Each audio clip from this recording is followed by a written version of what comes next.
Time for an update on the 61 GMC. Anybody that knows about these 60 to 66 GMC and Chevy trucks knows how heavy and big that hood is and what a pain it is to handle. And some people realize what this hood represents. 60-61 had the two bumps, Chevrolet and GMC both. And that was it. That was 60 and 61, they were done. If in 1962 you smashed up your hood in a wreck and you had to get a replacement hood, for new the only choice was to get a 62 hood, so you'd have a free update. Of course there was always junkyard hoods, but that's another story for another day. I did a master cylinder conversion. I machined that plate on the mill, picked up all 3 bolt holes, which I'll show in a minute inside, and I used a 2010 2500 Express Hydro Boost and a 2005 HD 2500 master cylinder. It's almost 1.5 inches more. And of course I pulled the dummy engine and transmission out. One of the neat things is how this 85 Suburban frame and the inner fender's contours match so close.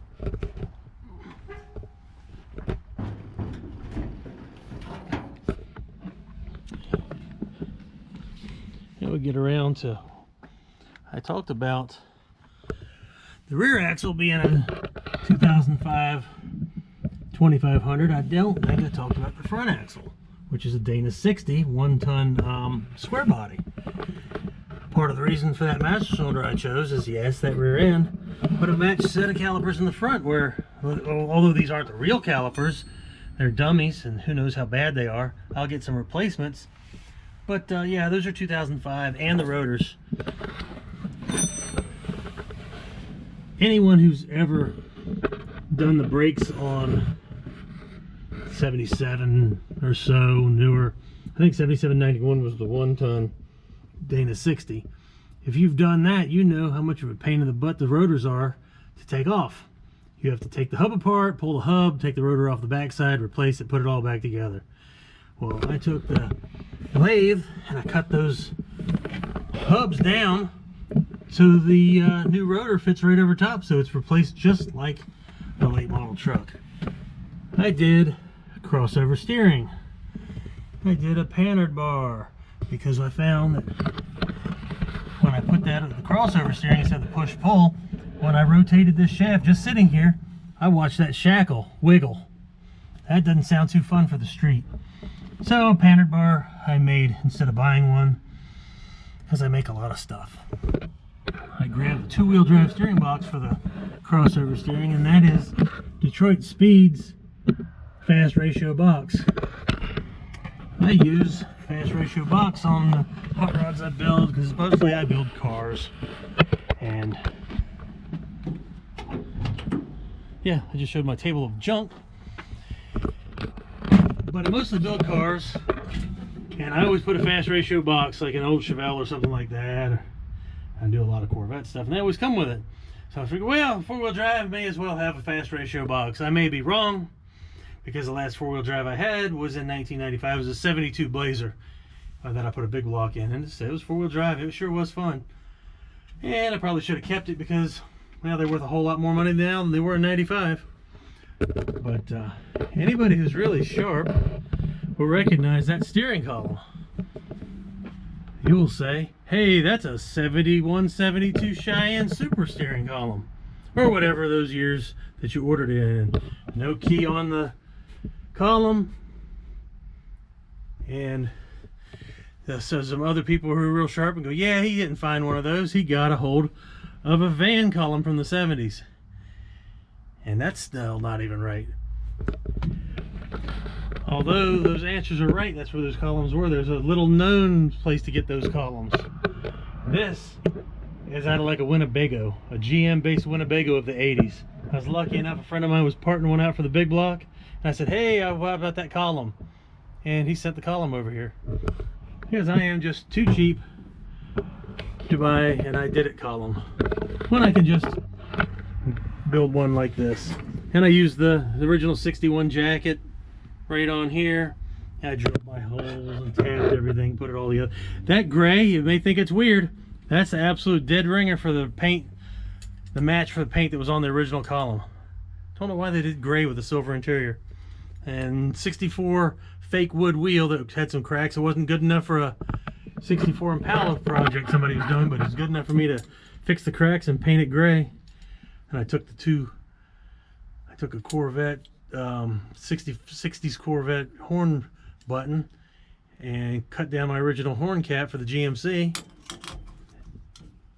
and now I got a GMC sport wheel. We only had one sun visor from the factory. I found another one. Chevrolet accessories. Now, a couple years later, there wasn't silver interiors, there were fawn, kind of like a goldish silver. This is dead original paint on most of it. This part's not original paint, I gotta match it. But you'll see what's gonna go in that hole later. It's a whole lot better than what was stock. Let's see here, next. Yeah, the 4L80 dummy that I took out. 57 frame from last week. Yeah, that paint on there, that's not powder coat. That old single stage enamel with hardener turned out good.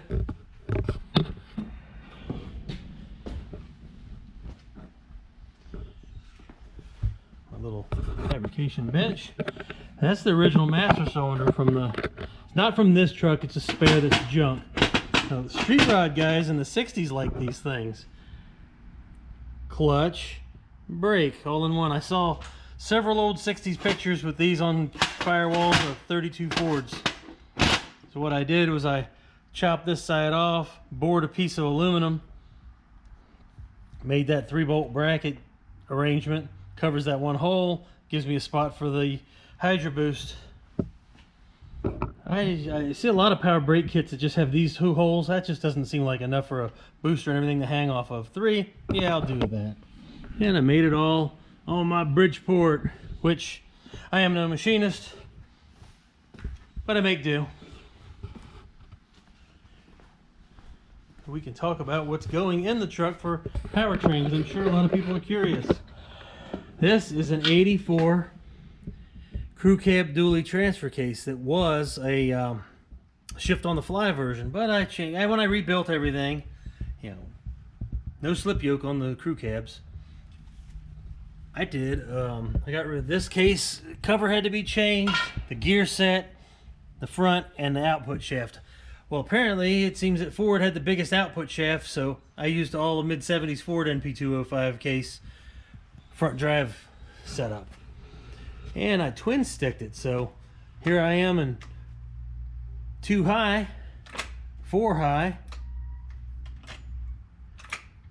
front high only, both are neutral, front low only, rear low only, 4 low. And any combination except for, you're not going to do one that's 1 low and 1 high at the same time. It blocks you out, it doesn't allow it. Those people who have done a lot of 4-wheel drives, they know this stuff. But anybody who hasn't, here's your introduction to it. And that's the 4L80 I built. And it was a 4-wheel drive unit, and you have to use a 2-wheel drive output shaft for this Turbo 400 based case to work. But it has to be cut down. I can't remember the measurement, but it was a little bit of cut down on the shaft.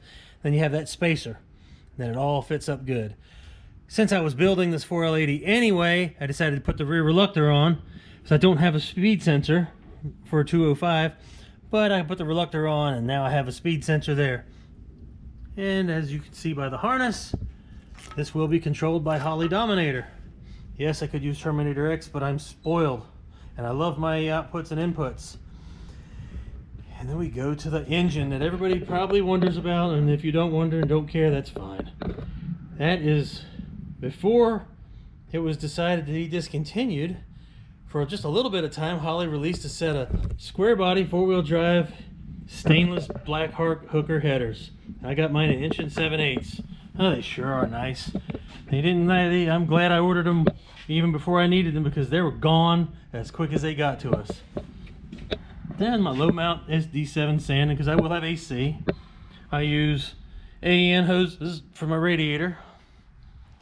And yeah, you see a 10 rib belt and a fluid damper. Why in the world do you have a 10 rib belt? Because Magnuson.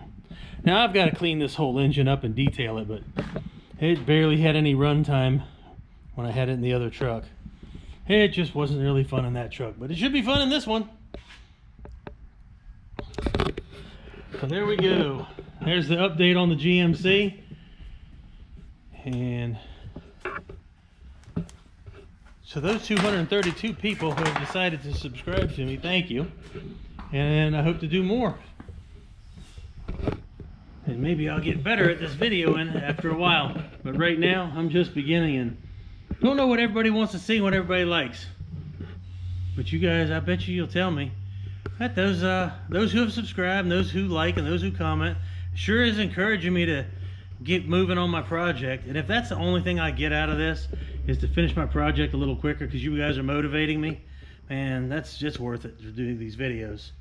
So thank you, and I'll see you next time.